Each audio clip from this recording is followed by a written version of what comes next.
Hello, my name is Emma Castle, and in this presentation, I will be discussing behaviorism and classroom management systems in early childhood education. I will explain key theories, provide examples of behavior systems, and explain the pros and cons of using these systems in the classroom, while also considering differentiation and a Christian worldview. Let's get started. What is behaviorism? Behaviorism is a learning theory that focuses on how behavior is learned through interactions and with the environment. Instead of focusing on thoughts or emotions, it emphasizes actions that can be observed and measured. This theory suggests that behavior is not random, but shaped by experiences and responses to stimuli. In early childhood classrooms, this means teachers can intentionally guide and shape behavior through reinforcement, consequences, and consistent experiences or expectations. Some key concepts of behaviorism: stimulus response, reinforcement, positive and or negative. Punishment is to reduce behavior. Repetition strengthens learning. Immediate feedback is important. Behaviorism relies on the idea that behaviors are responses to stimuli in the environment. Reinforcement plays a major role, with positive reinforcement adding something pleasant like praise, and negative reinforcement removing something unpleasant. Punishment is used to decrease unwanted behaviors. Repetition and consistency help strengthen learning, especially for young children. Immediate feedback is also important so students can quickly connect their behavior with the outcome. B.F. Skinner, operant conditioning. B.F. Skinner developed operant conditioning, which explains that behavior is influenced by its consequences. When behavior is followed by a positive outcome, it is more likely to be repeated in early childhood classrooms. Teachers often use praise, rewards, or privileges to reinforce positive behavior. For example, a teacher might praise a student for raising their hand, encouraging them to continue that behavior. This approach is very practical and is commonly used in classroom management systems. Ivan Pavlov, classical conditioning. Ivan Pavlov's theory of classical conditioning explains how behaviors can be learned through association. When a neutral stimulus is repeatedly paired with a response, it eventually triggers that response on its own. In early childhood classrooms, this is often seen in routines and transitions. For example, a teacher might play a song to signal cleanup time. Over time, students automatically begin cleaning when they hear the song because they associate it with activity. Behaviorism in early childhood classrooms can look like clear expectations for behavior, consistent routines and structure, immediate and specific feedback, and a predictable learning environment.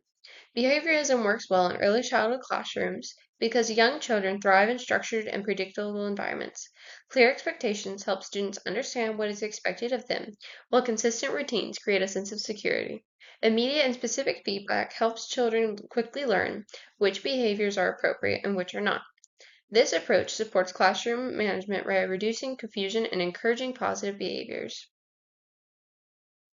Examples of behavior management systems: there are sticker charts, token economy systems, flip charts, digital tools like Class Dojo, or marble jars and whole class rewards. There are many behavior management systems used in early childhood classrooms. Sticker charts are simple and effective for younger children because they are visual and easy to understand. Token economy systems allow students to earn points or rewards over time. Clip charts use colors or to show behavior levels throughout the day. Digital tools like Class Dojo track behavior electronically and can involve whole families. Whole class systems like marble jars encourage teamwork and cooperation among the students.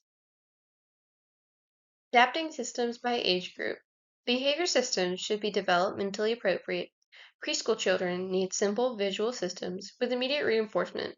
Because they have shorter attention spans, students in kindergarten through second grade can begin using charts or token systems and understand working toward a reward. Older children are more capable of setting goals and working toward long-term rewards. Choosing the right systems helps ensure effectiveness and student engagement. Integrating behavior systems. To successfully integrate behavior systems, teachers must clearly teach expectations and model the behaviors they want to see. Reinforcement should be consistent so students understand the connection between their actions and outcomes. Teachers should regularly monitor how well the system is working and make adjustments if needed. Involving students in setting goals or expectations can also increase engagement and ownership. Some pros of behavior management systems. Behavior management systems have many benefits. They help create a structured classroom environment where expectations are clear. Students receive immediate feedback, which is important for learning at a young age. These systems are also easy for teachers to implement and monitor. Overall, they can improve classroom behavior and create a more positive learning environment. Some cons of behavior management systems can look like over-reliance on rewards. They may not address root causes of bad behavior, can reduce intrinsic motivation, and they may not work for all students. There's also a risk of comparison among students. Despite their benefits, behavior systems also have limitations. Students may become dependent on rewards and not develop internal motivation. These systems may not address underlying causes of behavior, such as emotional needs at home or for the environment of the classroom.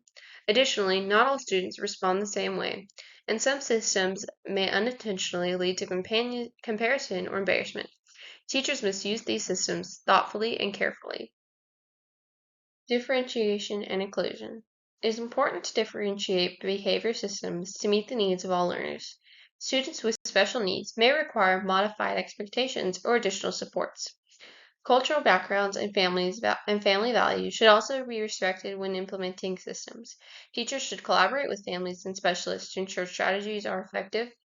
The goal is to create a system that is fair, inclusive, and supportive for every student.